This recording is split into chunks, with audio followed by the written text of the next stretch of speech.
Next, we have Harrison Harnisch, who is a software engineer at Apple. So first off, is there anybody out here who's written Python before? All right. So what I've done is written a DDP client in Python. And basically what that allows you to do is just about anything that you can do with the current, the Node DDP client.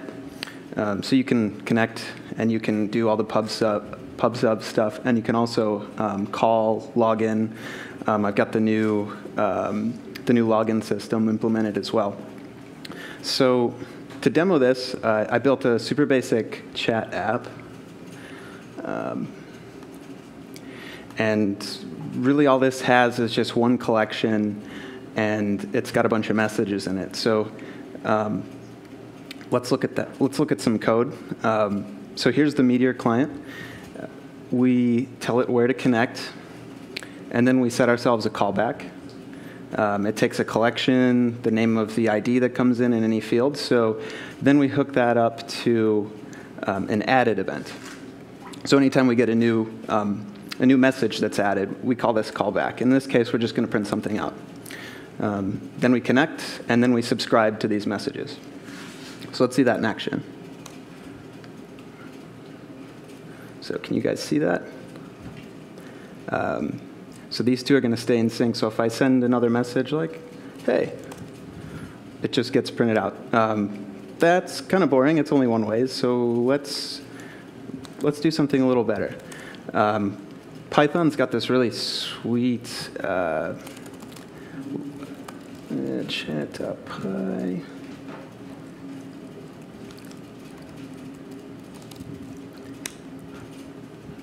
So they've got this really nice library out there called Erwid that lets me implement a full UI in the terminal. So I can say, sup, and we have communication. So I can talk to somebody on the command line, just, you know, it goes both ways.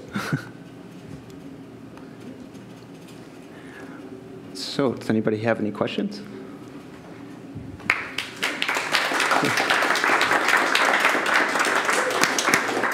Slava. So are the implementations of DDP clients in Python, how is this implementation? Like, are those implementations abandoned, and that's why you started this one, or how does it work?